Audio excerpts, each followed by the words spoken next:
Selamat pagi, siang, sore, malam teman-teman gitu kan ya. Ini balik lagi bareng sama Nano di podcast bareng sama BNN seperti biasa. Kita ada di podcast Nano Narko.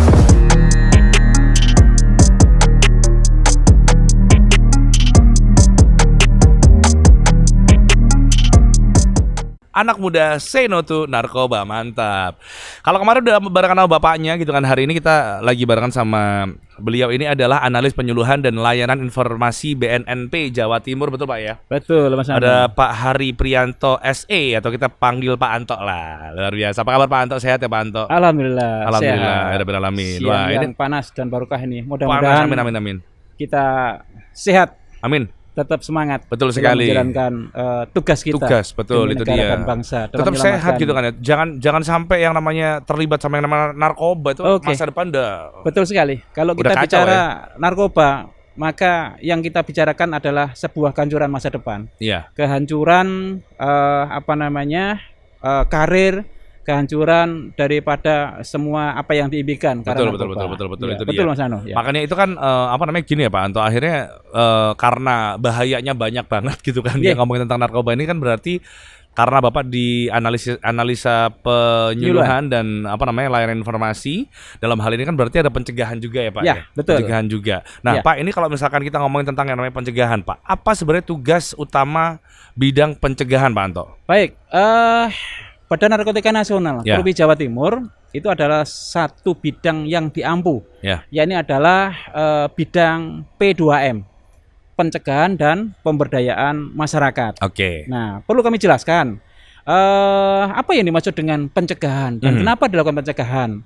Karena pencegahan sendiri sesuai dengan divisi adalah sebagai usaha atau upaya atau tindakan yang dilakukan secara sadar dan bertanggung jawab yang bertujuan untuk meniadakan atau menghalangi faktor-faktor yang menyebabkan terjadinya penyalahgunaan narkoba.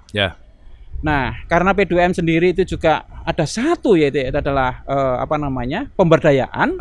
Maka pemberdayaan yang dilakukan dari BNN adalah sebagai upaya pengembangan kemandirian dan kesejahteraan masyarakat dengan meningkatkan pengetahuan, keterampilan, perilaku, kemampuan serta memanfaatkan sumber daya melalui penetapan kebijakan, program dan kegiatan melalui pendampingan kegiatan yang dibutuhkan oleh masyarakat itu sendiri. Jadi ada dua kegiatan, yakni adalah pencegahan dan pemberdayaan masyarakat. Yang satu bagaimana kita melakukan pencegahan, yang kedua bagaimana masyarakat itu berdaya. Kita berikan pemberdayaan supaya produktif lagi dalam tanda petik kepada masyarakat yang sudah terpapar terkait dengan narkoba itu sendiri. Sudah terpapar ya Pak ya? Baik. Ini berarti kalau misalkan kita ngomongin tentang yang namanya pencegahan dulu Pak, boleh gitu kan ya. Untuk pencegahan sendiri sebetulnya hal-hal apa sih Pak yang udah dilakuin gitu kan sama BNN Pak untuk melakukan, maksudnya kayak bentuk kegiatannya itu seperti apa Pak? Untuk yang namanya pencegahan ya Pak ya? Baik. Pencegahan dulu deh Pak ya? Baik, Mas Nano, terkait dengan pencegahan tentunya saya bicara dulu. Kenapa sih BNN itu hadir gitu ya? Jadi tujuan daripada kehadiran BNN adalah melindungi dan menyelamatkan masyarakat dari penyalahgunaan dan peredaran gelap narkotika. Jadi pencegahan sendiri itu adalah sebagai bentuk daripada kegiatan. Akan tetapi kalau kita bicara pencegahan, itu adalah tujuan daripada Badan Narkotika sendiri itu. Tujuannya adalah melindungi dan menyelamatkan. Kalau kita bicara pencegahan, maka kegiatan-kegiatan yang kita lakukan itu adalah ada beberapa kegiatan yang sudah kami lakukan, yakni adalah terkait dengan kegiatan pelaksanaan advokasi, kegiatannya, programnya. Kemudian ada kegiatan informasi dan edukasi. Kemudian juga ada kegiatan peran serta masyarakat dan pemberdayaan alternatif. Nah, Mas Nano bisa saya jelaskan apa sih kegiatan advokasi itu? Advokasi adalah melakukan intervensi kepada stakeholder. Siapa sih stakeholder ini? Stakeholder adalah pemangku kepentingan kepada seluruh pimpinan organisasi perangkat daerah, gitu ya. Misalkan adalah para kepala dinas, mungkin juga kepala badan. Bagaimana dengan advokasi? Itu ada dukungan-dukungan penguatan berupa regulasi terkait dengan pembentukan kelurahan bersinar. Nah, bicara lagi terkait dengan program-program yang dilakukan terkait dengan pencegahan. Ya, ini adalah peran serta masyarakat. Ya. Nah, peran serta masyarakat itu apa yang kami lakukan adalah menggerakkan masyarakat untuk pola hidup sehat. Oke. Agar dengan pola hidup sehat mereka produktif, adanya ketahanan keluarga, sehingga mereka dari keluarga yang kecil itu mampu membentengi diri, tidak menyalahgunakan narkotika. Yang berikutnya, kegiatan-kegiatan pencegahan adalah informasi dan edukasi. Nah, informasi dan edukasi ini adalah sebagian tugas yang dimiliki oleh media, kayak M Radio ini. Saya terima kasih sudah dihadirkan. Mantap. Melalui kegiatan siang ini, gitu ya. Ini adalah bagian daripada edukasi dan komunikasi, adalah penyebaran informasi yang kita sebarluaskan kepada siapa? Kepada masyarakat luas yang ada di seluruh provinsi Jawa Timur ini, gitu ya. Melalui terima kasih adalah melalui tatap muka kayak ini. Betul. Dan bisa juga melalui media elektronik, kemudian juga media sosial, juga kegiatan-kegiatan langsung kami datang langsung ke mana, ke warga. Jadi misalkan kami melakukan sosialisasi di kelurahan, di puskesmas, itu juga dilakukan itu Pak ya? Itu nggih. Itu juga kegiatan-kegiatan yang kami lakukan. Bagaimana masyarakat nanti mendapatkan ilmu-ilmunya, masyarakat itu mendapatkan sebarluasan berkaitan dengan bahaya narkotika, kemudian juga terkait dengan bagaimana pencegahan-pencegahan itu bisa dilakukan secara dini, kemudian masyarakat dari lingkup yang terkecil mampu membentengi keluarganya terhadap penyalahgunaan narkotika. Kemudian yang tidak kalah penting, kami juga ada kegiatan pemberdayaan alternatif. Kayak gimana tuh Pak? Nah, jadi pemberdayaan alternatif adalah memberikan pelatihan kepada masyarakat. Nah, pelatihan masyarakat itu kita lakukan melalui lab skill, gitu ya. Bagaimana pemberdayaan alternatif nanti ini kita berikan di suatu lokasi, kelurahan atau desa, yang mana dalam tanda petik lokasi kelurahan dan desa itu adalah masuk kategori wilayah yang bahaya. Rawan wilayah ya, berarti rawan. Bahaya. Ya. Jadi rawan itu dibagi 3, Mas Nano. Ada bahaya, ada waspada, ada siaga. Ini yang paling tinggi yang mana Pak berarti? Yang paling tinggi adalah yang merah. Ya, ini adalah yang bahaya. Bahaya ya. Bahaya. Dan perlu kita ketahui bahwa di Jawa Timur ini ada sekitar 1000 sekian kelurahan dan desa yang masuk kategori bahaya dan waspada. Narkoba. Dan perlu kami sampaikan kepada Mas Nano, untuk wilayah Surabaya sendiri, kota Surabaya, yang terdiri dari 34 kecamatan ya, kalau salah ya, 34 kecamatan, tidak ada satupun kecamatan ini yang menyatakan aman. Yang ada adalah kategorinya adalah bahaya, kemudian waspada dan siaga. Pak, ini kalau misalkan kita ngelihat siaga, waspada, bahaya, kita ngomongin yang bahaya lah Pak, misalkan gitu kan ya. Ini sebuah tempat, nggak tahu kampung nyebutnya atau kelurahan atau mungkin kecamatan gitu kan ya. Disebut bahaya itu karena di sana banyak yang menyalahgunakan, dalam hal ini berarti pengguna ya Pak ya. Atau justru di tempat ini itu adalah banyak yang dia menjadi dalam tanda kutip bandar-bandar Pak? Ya, termasuk salah satu yang disampaikan Mas Nano. Jadi beberapa kategori terkait dengan kawasan rawan, kita masih menggunakan 8 unsur pokok dan 5 unsur pendukung, gitu ya. 8 unsur pokok itu salah satunya ya banyaknya bandar, banyaknya pengedar, banyaknya produsen, kemudian di sana juga kriminalitas yang tinggi, gitu ya. Nah, unsur pendukungnya itu adalah salah satunya banyaknya tempat hiburan malam, terus kemudian juga banyaknya kos-kosan liar, kemudian juga banyaknya sosial ekonomi masyarakat yang dalam tanda petik itu adalah berbagai masalah ekonomi di sana. Itu Mas. Jadi terkait dengan dikatakan wilayah itu adalah bahaya, parameternya yang tadi. Banyaknya pengedar, gitu ya. Banyaknya pengguna, gitu. Banyaknya jaringan yang di situ, banyaknya kriminal yang di sana, dan juga faktor-faktor yang lainnya. Pak, ini kalau biasanya daerah-daerah yang ruwet gitu ya, daerah-daerah yang ruwet ya, ruwet dalam arti sosial ekonominya gitu ya. Biasanya disitulah kantong-kantong penambah faktor-faktor yang 3 tadi. Jadi bahaya, waspada, dan siaga maupun siaga. Baik. Gitu. Makanya akhirnya di sana juga ada yang namanya pelatihan khusus gitu kan ya, life skill. Betul. Untuk salah satunya adalah supaya orang-orang itu bisa bekerja dengan halal. dan juga menghasilkan dengan hasil yang lebih baik gitu berarti ya Betul. intinya ya. Betul. Daripada nyun sewu, daripada malah jadi pengedar dan sebagainya gitu Pak ya. Jadi terkait dengan program kita yang 4 tadi Mas ya, advokasi, informasi, edukasi, kemudian peran serta masyarakat dan advokasi.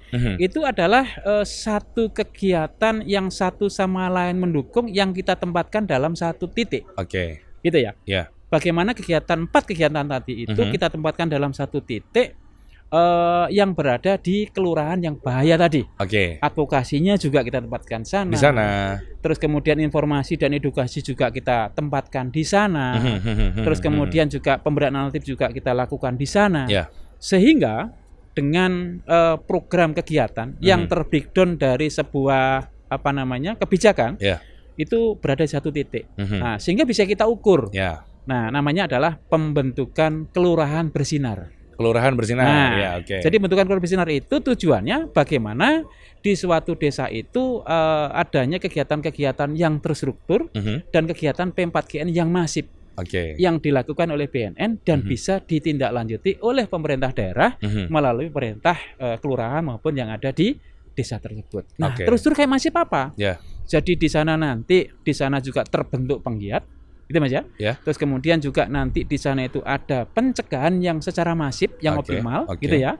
Kemudian juga adanya satgas, kemudian juga adanya tes urin yang dilakukan secara mandiri. Mandiri dan berkala pastinya. Berkala. Jadi kalau sesuai dengan Impres 02 tahun 2020, maka kewajibannya adalah tiap semester melaporkan kegiatan tes urin itu. Oke. Itu yang yang dikumpulin di satu kelurahan yang berbahaya tadi itu Pak ya? Betul. Oke, baik Pak. Tapi kalau misalkan kita ngomongin tentang kita balik lagi yang masalah life skill tadi, pelatihan life skill tadi Pak ya. Apa Pak? Apa aja pelatihan life skill yang diberikan gitu? Jadi gini Mas Nano, terkait dengan pelatihan skill itu adalah sebaik-baik apapun kegiatan program yang kita lakukan. Tanpa adanya survei terhadap apa yang dibutuhkan masyarakat di situ, tentunya akan menjadi sebuah resistan. Jadi kemarin kami melakukan life skill ini adalah untuk di provinsi kami ada 2 program. Itu kami tempatkan di Kabupaten Mojokerto. Kemudian satunya adalah di Lamongan. Nah, yang di Lamongan kemarin itu adalah pelatihan-pelatihan sesuai yang kita tawarkan. Ternyata yang dipilih adalah pelatihan servis AC, Mas. Bekerja sama dengan Disnaker Tran PLK ke Lamongan provinsi ya. Lamongan. Oke. Dan alhamdulillah kemarin sudah kita ikutkan sekitar 10 orang pelatihan-pelatihan itu dan mudah-mudahan kami berharap saudara kita, rekan kita gitu nanti bisa menekuni ilmunya melalui pelatihan itu. Mereka nanti bisa menjadi manusia-manusia yang produktif dan bermanfaat manusia-manusia yang tidak lagi memanfaatkan narkotika sebagai sumber-sumber penghasilan. Artinya bisa mengalihkan itu. Betul. Dan yang di Mojokerto kemarin adalah melalui pelatihan sampah gitu ya. Nah, kemudian sampah itu dipilah, itu bisa menghasilkan Mas. Itu bisa jadi pupuk, bisa jadi yang lain gitu ininya. Jadi peran serta masyarakat ini adalah merupakan kebijakan-kebijakan yang tepat sasaran bagaimana kantong-kantong wilayah yang dalam tanda petik atau merah ini itu bisa menjadi manusia-manusia yang produktif lagi Mas. Gitu. Tadi yang ikutan pelatihan itu berarti mereka-mereka yang pernah berkecimpung ya Pak ya sebetulnya ya atau yang sebelum malah? Betul. Setelah. Jadi gini Mas, terkait dengan pelatihan-pelatihan yang kita berikan terkait dengan life skill. Ini memang ada beberapa kriteria. Kriterianya adalah berada di wilayah bahaya. Kemudian yang kita ikutkan adalah mereka-mereka sebagai mantan pecandu. Mantan pecandu. Jadi kalau irisannya kenapa BNN itu melakukan life skill, pelatihan bengkel, pelatihan AC itu, ya tujuannya adalah kita berikan kepada saudara-saudara kita yang merupakan pecandu narkotika yang sudah pulih dengan pikiran produktif. Kemudian nanti dengan bekal keahlian itu, mereka nanti bisa menjadi manusia-manusia yang memiliki daya saing. Tapi itu kan kalau misalkan kita ngomongnya pencegahan kan berarti intinya adalah kita harusnya ada juga pelatihan life skill untuk teman-teman yang mungkin masih belum terpapar kan Pak, harusnya ya. Apakah juga itu dilakukan Pak sama BNN Pak? Tadi udah kami sampaikan terkait dengan skill. Kami juga ada pelatihan soft skill. Soft skill, soft skill ini kita berikan kepada pelatihan-pelatihan yang kita berikan kepada sekolah. Nah, sekolah-sekolah ini kepada siapa? Sekolah-sekolah ini kita berikan kepada guru BK, guru pembimbing, OSIS dan lain itu. Harapan kami apa? harapan kami kepada saudara-saudara kita, anak-anak kita yang belum terpapar, mereka mampu membentengi dirinya, mampu menyebarluaskan terkait dengan bahaya narkotika kepada teman sebayanya. Dan harapan kami terhadap soft skill yang diberikan kepada guru BK, guru BK juga mampu mengedukasi, mengkomunikasikan kepada anak didik di sekolah itu. Jadi soft skill kita berikan kepada anak-anak kita di sekolah yang mereka insya Allah belum bersentuhan terkait dengan narkotika. Kalau life skill itu kita berikan kepada mereka masyarakat yang sudah terpapar. Dan sudah pulih sehingga mereka nanti menjadi manusia-manusia yang produktif kembali. Betul. Tapi kalau misalkan berdasarkan data nih Pak sebetulnya gitu kan ya, berdasarkan data, nggak tahu mungkin Pak Anto atau mungkin teman-teman dari BNNP Jawa Timur ada datanya gitu Pak ya. Sebetulnya yang namanya narkoba ini Pak, yang paling gampang masuk itu lewat mana sih Pak? Baik. Pengaruhnya Pak ya? Pengaruhnya ya? Dan juga produknya tentunya pastinya. Hasil survei Mas, terkait dengan survei. Terkait dengan angka prevalensi. Memang yang paling gampang terkait dengan orang itu terpapar, itu adalah pertemanan, Mas. Pertemanan? Ya. Di level apapun berarti ya? Di level pertemanan. Karena kalau di Undang-Undang 35 pasal 54 dan 55 ya, bunyinya adalah pecandu narkotika, penyalahgunaan narkotika, dan korban penyalahgunaan narkotika. Gitu ya, wajib direhabilitasi. Artinya seseorang menyalahgunakan, kalau korban, mereka melalui bujuk rayu, melalui sebuah iming-iming. Contohnya supaya seseorang itu bisa masuk komunitas, seseorang itu bisa dilihat komunitasnya, saudaranya keren gitu ya, supaya kelihatan nggak deso gitu ya. Akhirnya dengan tawaran-tawaran narkotika dan sejenisnya ini, mereka menjadi salah satu korban. Jadi pintu masuk yang paling gampang adalah pertemanan ya. Nah, untuk itu saya melalui M Radio mengingatkan, pilihlah teman-teman yang betul-betul. Betul. Jangan sampai teman ini membawa petaka terhadap karir kita, masa depan kita. Betul sekali. Karena apapun yang akan menjadikan iming-iming dan korban tadi itu yang ditawarkan adalah narkoba. Nah, itu dia, ini penting banget juga pesan buat kita semua gitu, karena Empower yang mungkin juga lagi lihat podcast yang satu ini, hindari teman-teman yang ngasih influence buruk ya.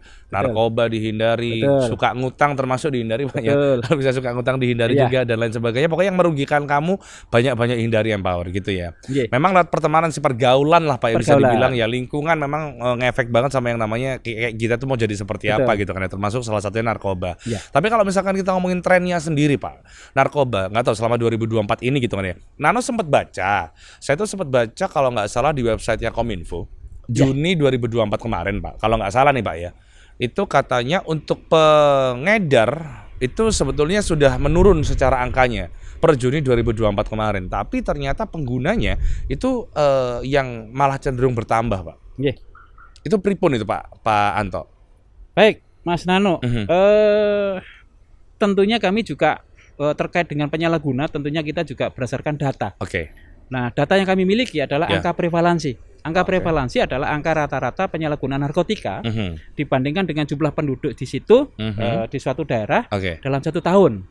Dan sesuai dengan angka prevalensi yang dilakukan penelitian oleh BNN, angka prevalensi penyalahgunaan narkotika tahun 2019 dibandingkan 2023 itu memang mengalami penurunan, Mas.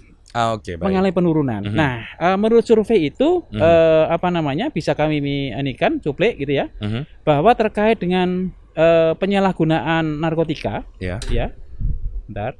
penyalahgunaan narkotika. Untuk Jawa Timur ya Pak atau Surabaya? Setahun pakai. Setahun pakai. Untuk tahun 2021 itu 1,95.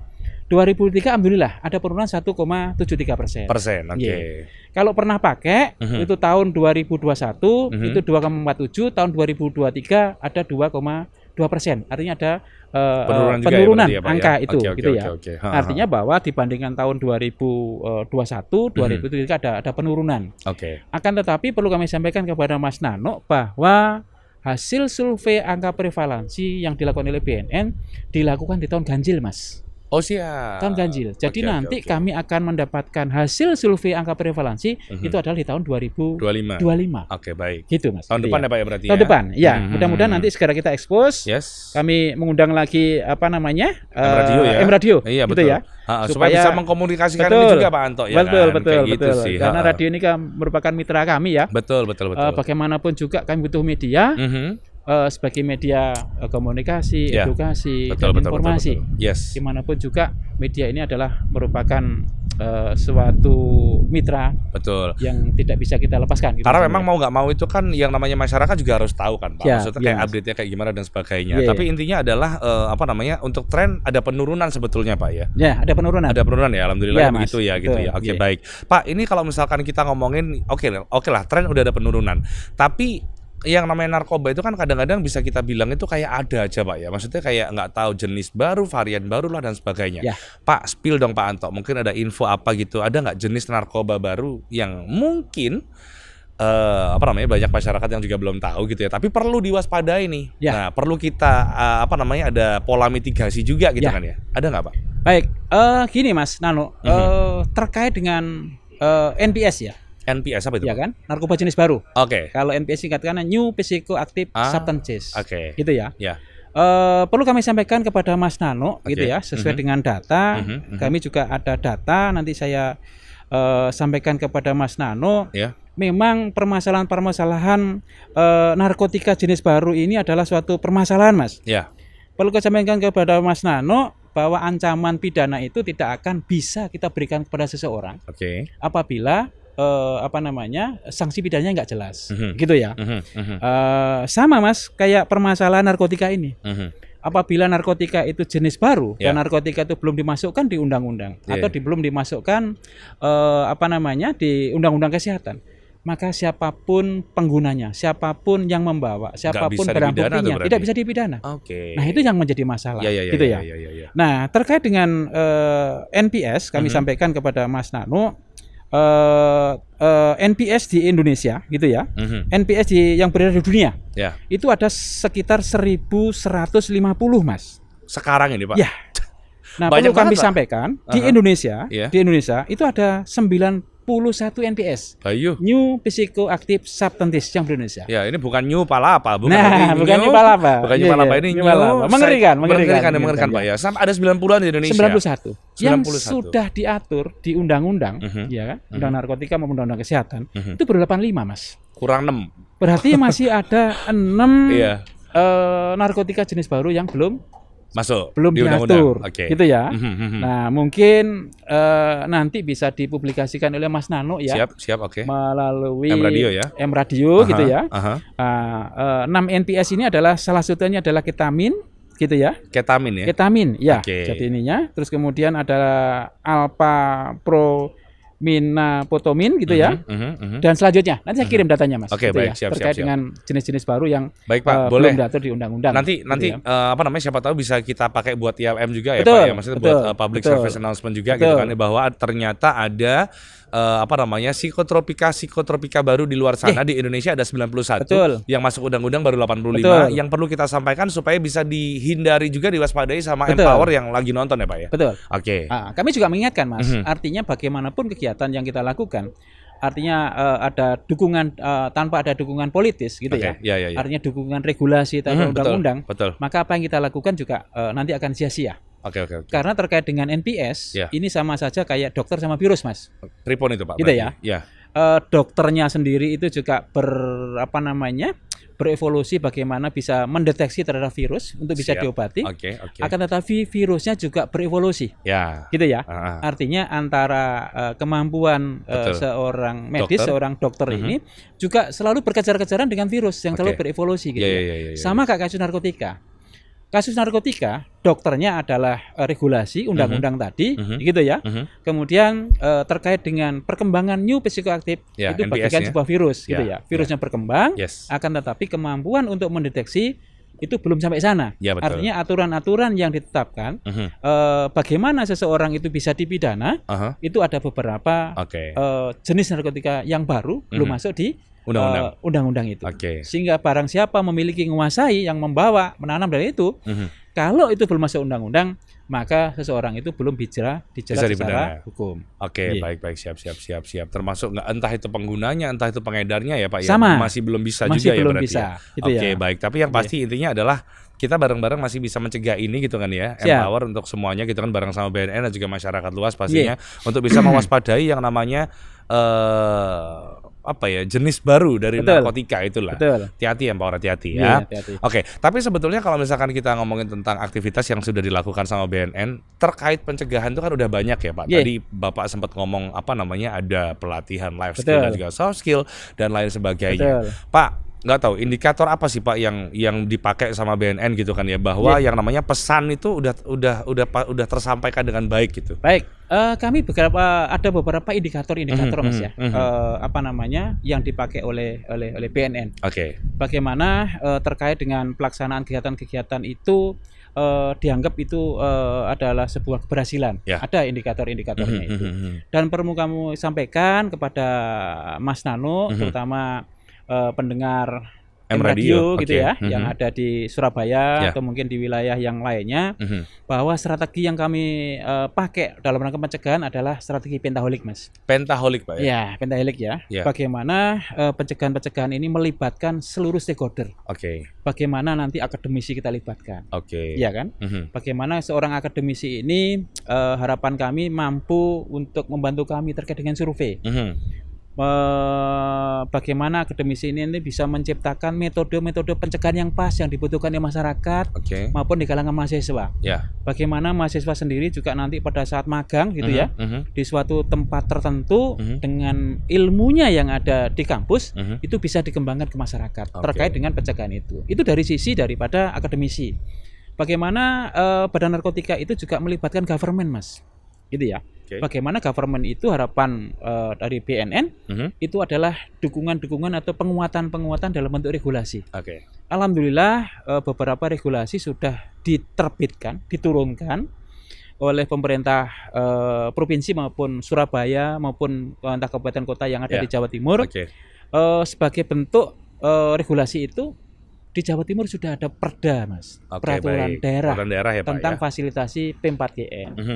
Terus kemudian di wilayah kabupaten kota juga sudah ada perda.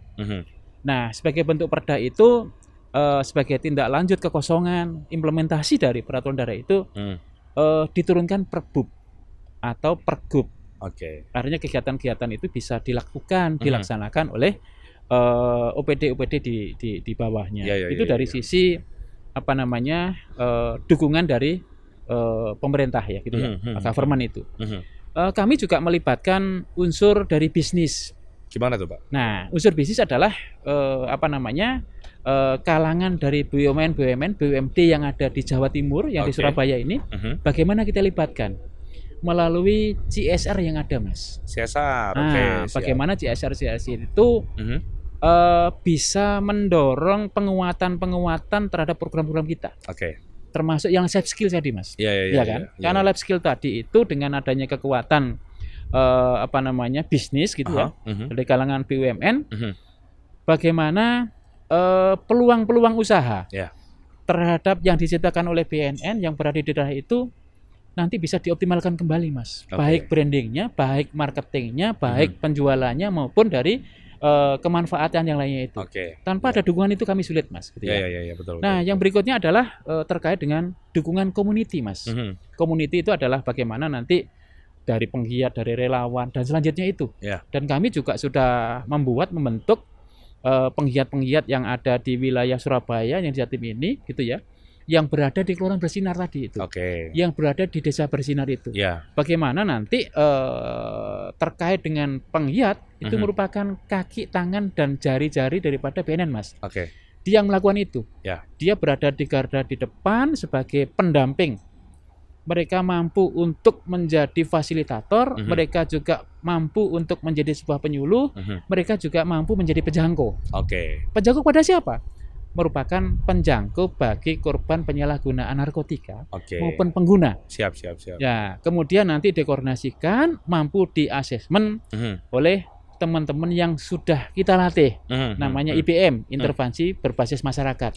Artinya bahwa seseorang pengguna narkotika itu tidak harus urusan dengan pidana, Betul. tidak harus urusan dengan hukum. Ya. Akan tetapi kita lakukan asesmen untuk apa? Kita lakukan rehabilitasi sesuai dengan kadar tingkat kecanduannya. Oke, baik. Gitu baik, ya. baik. Ya. Nah, kami juga berkaitan dengan strategi yang pentahelik. Kami juga melibatkan media, Mas. Media, oke. Nah, salah satunya hari ini, alhamdulillah, saya bisa silaturahmi dengan M Radio, dengan Betul. Mas Nano, gitu Yes. ya.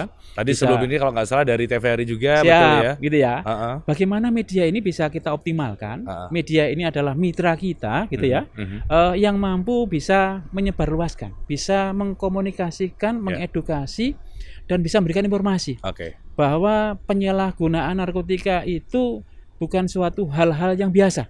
Artinya adalah penyalahgunaan narkotika itu Urgensinya adalah tinggi, merupakan Pak, ya. kejahatan yang luar biasa. Ya. Artinya kejahatan yang luar biasa artinya seseorang yang menjadi bandar itu adalah merupakan virus daripada masyarakat, Mas ya. Oke. Pada saat dia nanti meracuni masyarakat, Ya. terus kemudian orang itu pengguna, Ya. kemudian mereka ketergantungan, maka selesailah masa depan mereka itu. Generasi penerus bangsa ini, Pak, ya. Jadi terkait dengan narkotika adalah Ya. merupakan extraordinary crime, Mas ya. Yes, betul sekali. Jadi kejahatan yang luar biasa. Luar biasa. Karena kejahatan yang dilakukan terkait dengan narkotika Ya. sama saja penghancuran masa depan. Betul, gitu ya. betul sekali. Maka harus kita tangani serius. Ya. Bagaimana keterlibatan dengan strategi yang pentahelik tadi. Oke. Gitu. Ini berarti juga melibatkan apa ya, bisa dibilang juga ada relawan-relawan ya, Pak, kalau nggak Betul. salah ya. Kalau kita bicara Relawan-relawan. relawan, penggiat tadi, Mas. Penggiat tadi itu ya. Oke. Karena relawan itu juga kami lakukan pelatihan. Mhm. Nah, pelatihannya itu adalah bagaimana bicara di depan umum, bagaimana menyusun rencana aksi. Oke. Terus kemudian juga bagaimana memengaruhi, bagaimana menjadi fasilitator, bagaimana menjadi komunikator. Ya. Jadi mereka juga sudah kita bekali Ya. sehingga pada saat di lapangan Ya. bukan lagi menanyakan program apa yang bisa kita bantu, Aha. tapi mereka juga sudah menyiapkan konsep dan ide terkait dengan apa yang bisa dikerjasamakan. Oke. Gitu, Mas. Siap. Pak, ini tapi saya serius ini, Pak ya. Ini kan mumpung podcast nih, maksudnya Siap. ini kan bisa diedit juga ya. Iya. Bisa diedit juga. Nggak tahu nanti ini akan bisa ini atau enggak. Ada nggak sih, Pak? Ini beneran nggak sih? Maksudnya dari nggak tahu BNN bekerja sama dengan kepolisian, akhirnya ada dalam tanda kutip relawan Iya. yang bisa dibilang dia itu adalah cepu. Apa ya, Pak? Cepu itu apa ya, nek ngarani cepu itu ya? Ya cepu. Orang yang cepu, Pak ya. Iya. Orang yang cepu. Maksudnya apakah BNN itu juga menggandeng orang-orang seperti itu atau dalam tanda kutip membentuk orang-orang seperti itu? Mungkin secara di luar sana tampilannya bukan dari BNN, bukan dari kepolisian gitu kan. Iya. Tapi ada nggak sih, Pak? Makasih Mas Nano. Kalau kami di BNN tidak mengenal cepu. Oke. Ya. Oke. Karena strategi yang di BNN yang pertama adalah soft power group. Soft power group itu adalah kegiatan-kegiatan pencegahan. Oke. Kegiatan-kegiatan yang melalui pendekatan komunikasi dan edukasi. Oke, baik. Gitu ya. Nah, kalau kita bicara cepu, maka yang kita hadapkan adalah hard approach. Artinya kegiatan-kegiatan sifatnya adalah penangkapan. Oke. Gitu ya. Oke. Kemudian kami juga dalam strategi pencegahan itu adalah menggunakan SMART. Ya. Gitu ya. Ya. Dengan menggunakan teknologi informasi. Ya kan? Menggunakan teknologi informasi dengan mengungkap jaringan. Oke. Jadi tugas BNN sebenarnya adalah mengungkap jaringan, Mas. Oke. Gitu ya. Jadi kalau BNN itu mengungkap hanya seseorang tapi tidak ada jaringannya, ya, gitu ya. Maka tetap harus kita berikan target adalah jaringan itu. Artinya adalah memutus dari jaringan itu. Karena tugas pokok daripada BNN adalah memutus jaringan narkoba itu. Jadi kalau tadi Mas Nano menyampaikan apakah ada cepu, kami tidak mengenal itu. Karena strategi yang kami lakukan adalah menggunakan teknologi informasi, Mas. Ya kan? Jadi ada soft approach, hard approach, smart approach gitu ya. Kemudian yang satu adalah koordinasi dan kerjasama. Oke, baik. Nah, kerjasama kami adalah kerjasama dengan pihak-pihak yang terkait, misalkan dengan Bea Cukai, misalkan dengan Polda, misalkan dengan instansi yang lain yang sama-sama memiliki fungsi terkait dengan penangkapan narkoba, penanganan narkoba. Jadi gitu ya. Siap. Yang dimaksud Mas Nano berkaitan dengan cepu, itu harus dibedakan, Mas. Kalau cepu bahasanya adalah orang-orang yang mampu mampu untuk semacam LO ya gitu ya. Oke. Penghubung ya. Iya, betul. Sebagai penghubung ya. Betul. Antara mereka ini juga kenal dengan orang-orang sebagai pengguna pengedar dan lain itu. Nah, bagaimana orang-orang itu bisa kita manfaatkan untuk bisa mendapatkan hasil orang-orang yang sebagai pengedar itu ya.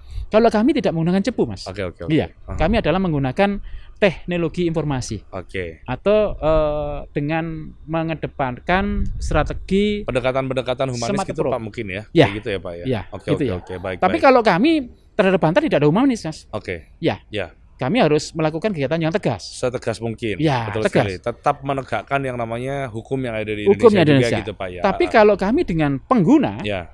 maka yang kami lakukan adalah tetap rehab dan rehab. Karena sebetulnya si pengguna ini dia masih punya harapan sebetulnya. Punya harapan. Pak, masih punya harapan. Tapi harus kita bedakan antara pengguna itu sama bandar.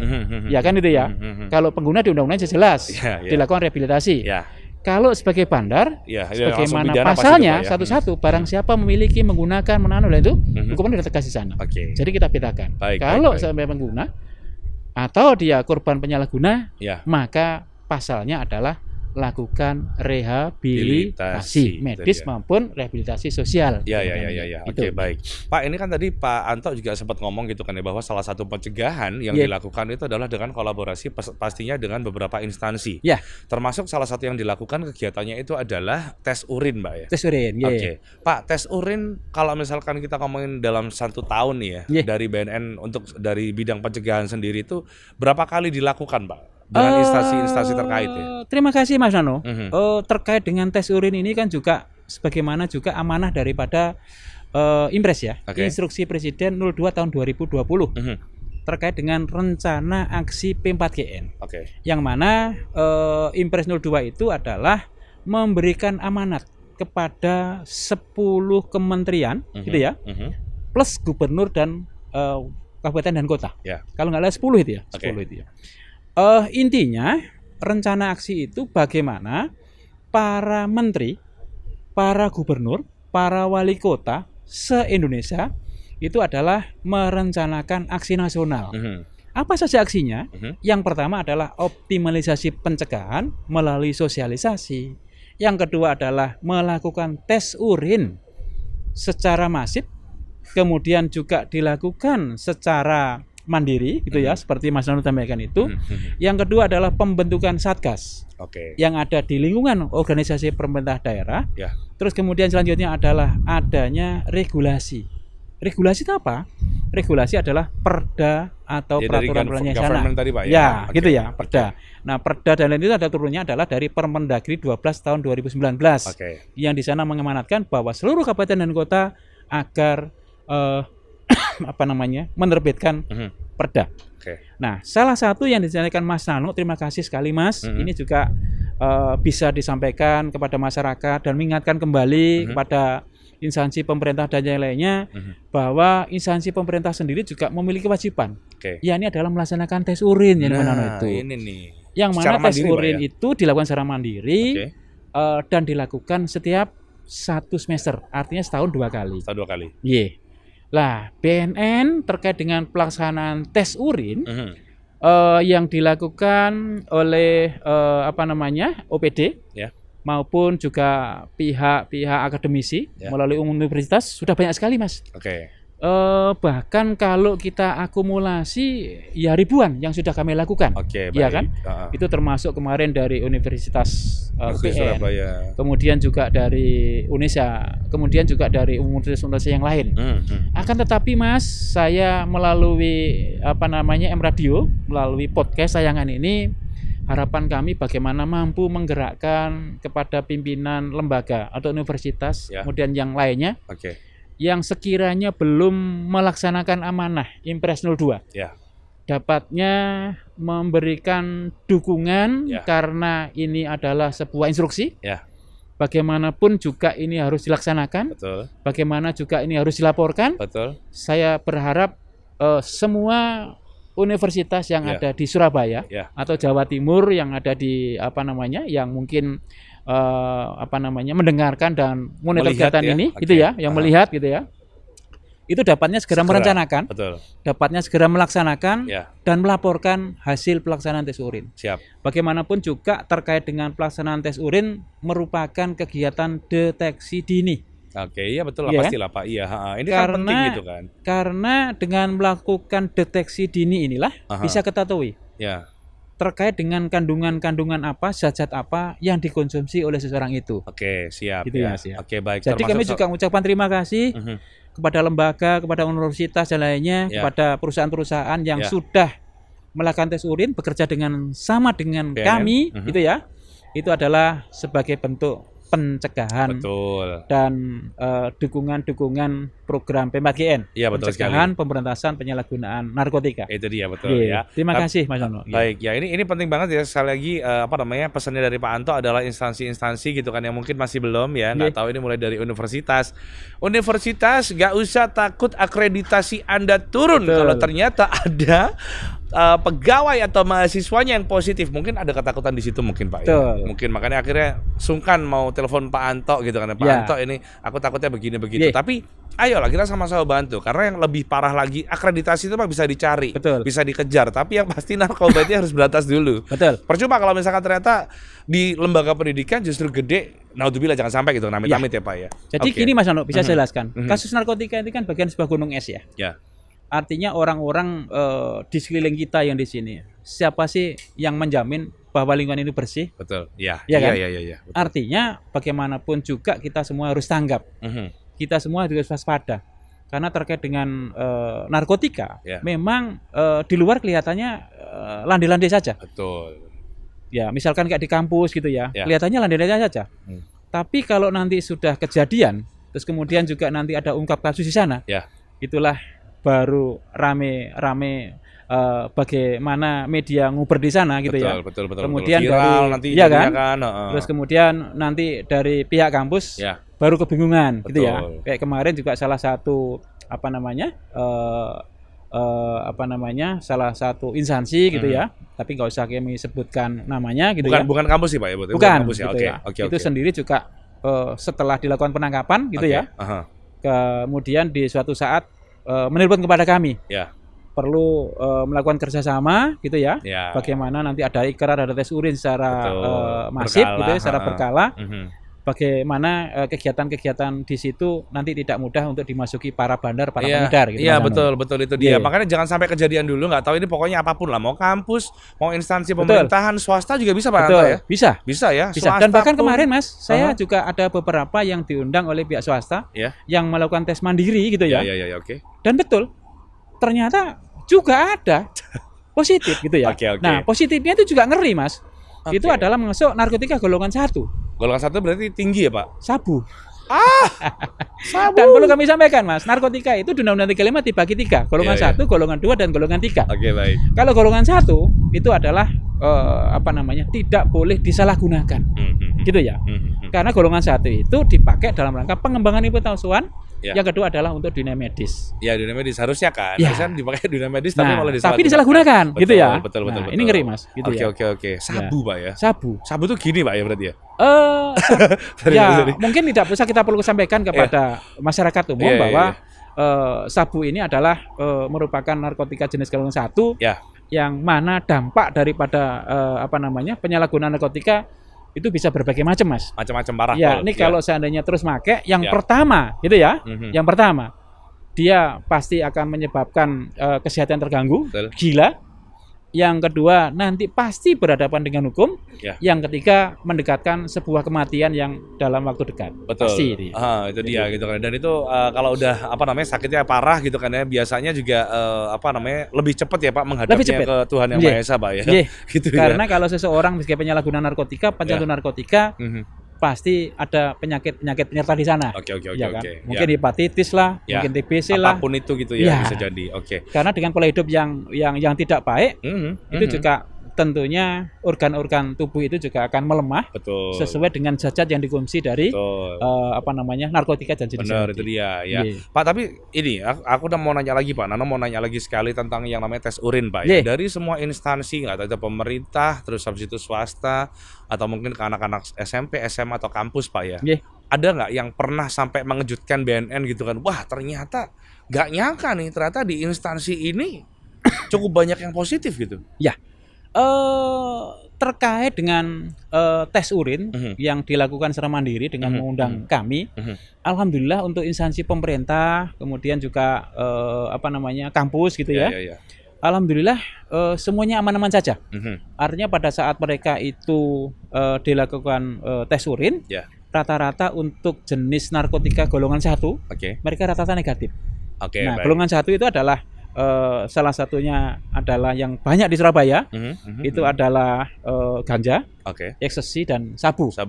Kalau kita bicara morfin, bicara yang lainnya kan sudah jarang di Jawa Timur ya.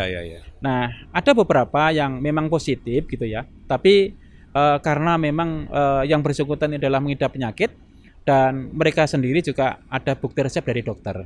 Rata-rata adalah karena sakit gitu ya. Bagaimana untuk mengobati rasa sakit itu ada obat yang ada kandungan narkotiknya. Tapi mereka legal karena mereka mendapatkan resep dari dokter. Nah, yang ditanyakan Mas Nano tadi adalah tes urin yang digalakan swasta. Itu ada Mas. Gitu ya. Tapi saya nggak usah bicara ke di mana instansinya apa gitu ya. Ya rata-rata malah banyak gitu Mas. Gitu ya. Yang mengerikan kemarin itu adalah masalah tes urin kami di bidang transportasi Mas. Gitu ya. Nah, bidang transportasi. Ternyata di sana juga kami temukan Mas. Artinya narkotika golongan 1. Apa? Aduh, sabu. Sabu juga, sabu lagi. Sabu lagi. Berarti lumayan deh Pak. Maksudnya penggunaan sabu di Jawa Timur ini ternyata juga kencang. Jadi perlu saya sampaikan kepada Mas Nano ya, pendengar M Radio yang di Surabaya maupun yang di wilayah yang lainnya. Untuk penyalahgunaan narkotik di Jawa Timur, 3 tadi yang paling banyak Mas. Gitu ya. Narkotik parah. Narkotik ya. Ganja, yang pertama, ekstasi, sabu. Ganja, ekstasi dan sabu. Ini rankingnya yang paling tinggi Mas. Gitu ya. Siap. Tapi kalau bicara narkoba, kan narkoba kan ada 3 ya. Narkotika, psikotropika dan zat aditif lainnya. Kalau kita bicara zat aditif dan psikotropika, itu bukan kewenangan kami Mas. Nah, yakni misalkan ada apa gitu, adalah pil kopo. Pil koplo. Double L. Itu bukan ranah kami Mas. Akan tetapi kejahatan-kejahatan peredaran daripada psikotropika ini juga luar biasa di Surabaya. Dan bahkan sudah banyak yang kami lakukan asesmen gitu ya. Kemudian kami lakukan rehab karena memang dia kecanduan ini Mas, double L itu. Gitu ya. Kami sendiri juga zat aditif misalkan kayak rokok, minuman keras, karena itu regulasinya adalah Perda.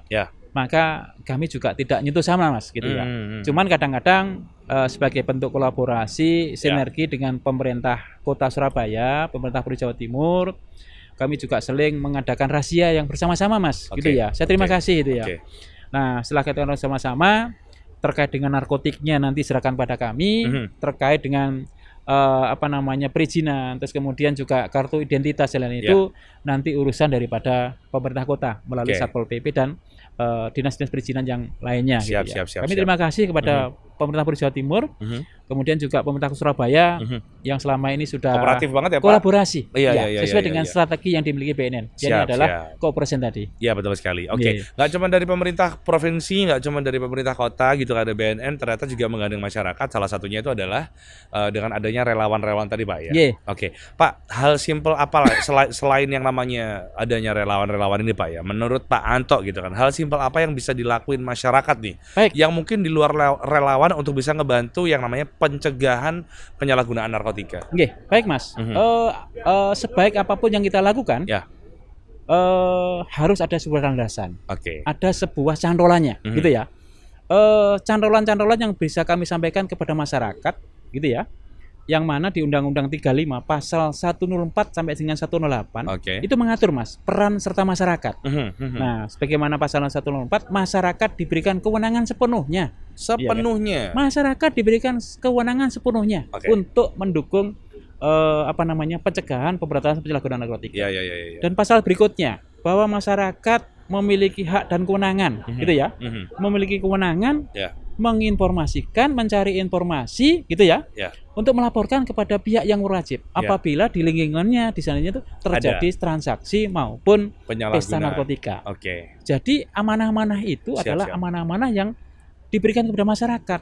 Masyarakat yang mana? Ya seluruh masyarakat yang ada di negara Republik ini. Gitu ya. Artinya Ini undang-undang nih Pak berarti. Undang-undang ini ya. Undang-undang. Monggo nanti silakan. Berarti udah ada jaminan hukum sebetulnya buat masyarakat. Ada jaminan ya? hukum. Jadi barang siapa melaporkan maka akan dilindungi. Ya. Gitu ya. Soalnya takutnya kalau misalkan ya itu tadi ibaratnya bukan cepunya siapa-siapa, betul. tapi karena di tempatnya sudah meresahkan, aku tak jadi cepune BNN wes gitu kan. Takutnya nggak ada jaminan hukum, terus keluarga diapa-apain, sayanya diapa-apain, takutnya gitu sih Pak.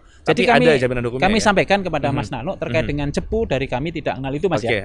Karena pola kerja kami adalah pola kerja dengan menggunakan teknologi informasi, pendekatan dengan teknologi. Karena kami ditutup dengan jaringan, tentunya tidak mungkin secara konvensional kami menangkap seseorang itu merupakan jaringan, ya kan? Yang kita lakukan adalah menggunakan teknologi, betul, ya kan? Bagaimana orang itu jaringannya di mana, terus kemudian orang itu jaringan kemana gitu ya? Nggak mungkin secara manual Mas, nggak mungkin itu kita lakukan melalui cepu, betul. Gitu ya? Tapi intinya adalah ketika masyarakat kalau misalkan ada keresahan di daerahnya mau melaporkan, Mas silahkan aja, gitu kan? Karena dilindungi undang-undang. Karena dilindungi undang-undang, yang pasti adalah ada jaminan hukum untuk kita semua teman-teman. Itu dia ya. Itu Mas. Gak usah sungkan. Dan bahkan kemarin Mas, kami juga ada kegiatan tatap muka di salah satu kelurahan gitu ya. Pada saat kami berikan materi terkait dengan kewenangan-kewenangannya di masyarakat, rata-rata beliau menyampaikan, saya takut Pak, bilang gitu ya. Iya Pak. Saya takutnya nanti diancam, bilang gitu ya. Akhirnya kami sampaikan, loh Bu, jenengan itu dilindungi undang-undang loh. Undang-undang yang mana Pak? Kami buka. Silakan dibuka Undang-Undang Nomor 35 Tahun 2009 terkait dengan narkotika pasal 104. Di sana disebutkan bahwa masyarakat diberikan kewenangan sepenuhnya untuk mendukung itu. Pasal berikutnya adalah masyarakat diberi kewenangan untuk mencari informasi dan melaporkan. Kan itu ya. Nah, terkait dengan identitas yang lainnya akan dilindungi oleh undang-undang. Itu gitu, dia. Mas. Jadi nggak usah takut. Monggo kita kolaborasi. Oti gitu kan ya. Kalau misalkan ada yang misal nih Pak, naudzubillah ya, tapi tiba-tiba yang nonton ini nggak tahu dapat hidayah, mungkin moro-moro di YouTube-nya muncul obrolan kita berdua, sedangkan dia ini adalah pengguna, dan misalkan pengen menyerahkan diri untuk rehabilitasi, bisa juga Pak ya? Oh bisa Mas. Saya. Jadi di Undang-Undang 35 juga berbunyi Mas. Gitu ya. Jadi di Undang-Undang 35 itu di pasal 56. Gitu ya. Apabila pengguna narkotika itu belum cukup umur, maka orang tua wali wajib melaporkan. Gitu ya. Pasal selanjutnya bunyinya apa? Apabila orang tua wali tidak melaporkan, maka mendapatkan sanksi pidana, Mas. Oh gitu ya malah. Yang dapat sanksi pidana adalah si anaknya, orang tuanya. Gitu ya. Oke. Nah, harapan kami memang kalau memang dia sebagai pengguna gitu ya, silakan secara sukarela dengan orang tuanya datang ke tempat kami gitu ya. Untuk apa? Kita obati, Mas. Betul. Karena seorang penyalahguna adalah orang sakit. Adalah orang-orang yang perlu kita obati. Betul. Gitu ya. Betul. Menjadi sebuah manusia yang produktif gitu ya. Sehingga nanti bisa pulih gitu ya. Sehingga nanti dalam berkarir dan yang lainnya bisa melanjutkan hidupnya kembali lah Pak, ibaratnya ya. Kan gitu Mas ya. Jadi nggak usah takut di undang-undang. Semuanya terkait dengan apa yang menjadi ketakutan, apa yang menjadi ini itu sudah diatur semua. Baik, siap. Makasih Mas Nono. Siap. Ini berarti gimana Pak kalau misalkan masyarakat yang lagi nonton empower gitu kan ya, atau mungkin ada orang tua di sini yang lagi ngelihat yang anaknya ternyata juga salah satu penyalahguna. Terus habis itu ada orang di sini yang lagi nonton dan di daerahnya juga cukup meresahkan, bisa lapor kemana Pak kalau di BNN Pak? Silakan. Menghubungi ke siapa gitu? Silakan. Jadi nanti terkait dengan kontak person, silakan menghubungi BNN Provinsi Jawa Timur. Silakan. Diketik saja. Langsung BNN Provinsi Jawa Timur atau BNN Kota Surabaya atau BNN yang terdekat di wilayahnya. Silakan. Baik. Gitu ya. Sudah kami sampaikan bahwa terkait dengan penyalahguna, pecandu dan lain-lain itu wajib direhabilitasi. Maka pengguna harus datang secara mandiri untuk dilakukan rehabilitasi. Itu dia ya. Atau mungkin kalau misalkan penggunanya ternyata udah terlalu nemen gitu ya, mungkin orang-orang terdekatnya monggo aja bisa dibawa ke BNN terdekat yang ada dari tempat kamu ya. Kayak gitu ya Pak, betul ya. Karena seorang pengguna sendiri itu Mas, gitu ya. Kan seseorang pengguna itu dalam memperoleh barangnya kan nggak mungkin datang langsung muncul gitu kan. Ya kan itu ya. Pasti ada, iyalah. Pasti kan ada namanya menguasai. Iya betul Pak. Nah, menguasai sendiri itu juga ada sanksi pidananya Mas. Ya kan itu ya. Ya kan? Orang pengguna pada saat ngonsumsi itu apakah barang itu datang dari langit kan enggak kan? Artinya kan menguasai dulu. Kalau menguasai kan dibawa dulu Mas ya. Nah, seseorang yang membawa gitu ya, terus kemudian ketangkep aparat hukum, kira-kira pada saat itu ke proses, apakah salah aparat hukumnya? Ya enggak Pak. Kan enggak kan? Iyalah. Artinya kan barang siapa yang membawa tadi kan? Iya betul. Kan gitu ya. Iya. Nah, harapan kami sebelum nanti berurusan dengan aparat hukum, gitu ya, monggo silakan Bapak Ibu yang menyaksikan tayangan ini, monggo kita sadar gitu ya, monggo datang ke tempat rehabilitasi, datang ke BNN secara sukarela. Ya betul, monggo silakan. Ya kan, sukarela. Monggo nanti kita lakukan asesmen. Betul. Supaya nanti kami mengetahui seberapa jauh kecanduan pemakaian narkoba yang dikonsumsi oleh anak, saudara atau kita ini ya. Betul, supaya apa? Nanti penangannya bisa lebih pas daripada nanti berurusan hukum gitu ya. Tambah ruwet lagi. Tambah ruwet lagi. Ya. Karena pasalnya beda. Ya betul itu dia. Ya langsung aja ke BNN ya. Kalau pesannya Bapak kemarin, Pak Kepala BNNP Jawa Timur, beliau ngomongnya bisa langsung datang aja ke kantor juga boleh di Sukomanunggal nomor berapa tuh Pak? 5556. 5556 betul sekali. Sukomanunggal 5556 atau kalau misalkan mau ke kota Surabaya juga bisa langsung. Bisa. Yang ada di hubungi terdekat. Ya, hubungi terdekat. Kayak atau langsung googling aja wes telepon di nomor berapa gitu kan, nomor teleponnya BNN. Enggak usah takut, enggak usah sungkan, langsung hajar ya. Dan yang pasti intinya adalah ketika kamu juga termasuk ngebantu berani ngelaporin, itu berarti kamu juga ngebantu untuk pencegahan dan juga pemberantasan penyalahgunaan narkotika, betul Pak ya? Betul. Dan dilindungi oleh hukum, enggak usah khawatir gitu Mas Nano. Oke, Pak, terima kasih banyak gitu ya. Terima kasih Mas Nano gitu ya. Mungkin ini terakhir Pak, terakhir pertanyaannya. Terakhir, apa yang bakal dilakuin BNN nih Pak ke depannya ya untuk bisa ningkatin yang namanya efektivitas pencegahan? Otomatis Mas, kami juga akan melaksanakan optimalisasi strategi-strategi yang dilakukan oleh BNN. Gitu ya. Nah, terutama yaitu tadi kami melakukan soft approach adalah pencegahan secara optimal. Kemudian hard approach itu adalah bagaimana ungkap kasus gitu ya. Terus kemudian juga menggunakan smart approach tadi itu. Bagaimana teknologi informasi itu kita manfaatkan sehingga terkait dengan penggunaan cepu dan lain-lain itu bisa kita ini kan. Terus kemudian juga kita optimalisasi terkait dengan cooperation. Bagaimana kita kerjasama. Karena penanganan narkotika itu nggak mungkin bisa kita laksanakan sendiri Mas, gitu ya. Nah, bagaimana keterlibatan itu kami juga menggunakan konsep yang pentahelik tadi. Itu gitu dia ya. Semua bisa. Sebaik-baiknya kerja BNN kalau tanpa kolaborasi dengan kita semua, ya tetap aja susah Pak ya. Bagaimana kami juga nanti dengan media. Betul. Termasuk salah satunya adalah yang radio gitu, ya Pak. Pak, terima kasih banyak Pak Anto. Terima kasih Mas. Gitu kan ya. Mungkin juga sebelum saya akhiri, kalau boleh menyampaikan, kalau bukan kita siapa lagi, kalau bukan sekarang kapan lagi? Nah, itu dia intinya. Bagaimana pencegahan penanganan narkotika itu bisa kita lakukan. Itu dia. Terima kasih Mas. Terima kasih. Intinya selama tidak berdosa lakukan. Terima kasih Pak Anto. Terima kasih Mas Nano. Kesempatan berikutnya. Sukses selalu. Salam hormat, sehat tanpa narkoba itu untuk dia, gitu kan, seluruh masyarakat yang ada di Surabaya dan juga Jawa Timur pastinya. Jawa Timur ya. Mudah-mudahan kita semua sehat, diberikan rezeki yang berkah. Amin. Dan jangan lupa hindari penyalahgunaan narkotika. Itu dia. Ya udah kalau gitu ketemu lagi di podcast Nano Narko selanjutnya gitu kan ya, anak muda say no to narkoba, cuma di podcastnya M Radio 98,8 Power Ring You. Assalamualaikum. Thank you. Waalaikumsalam.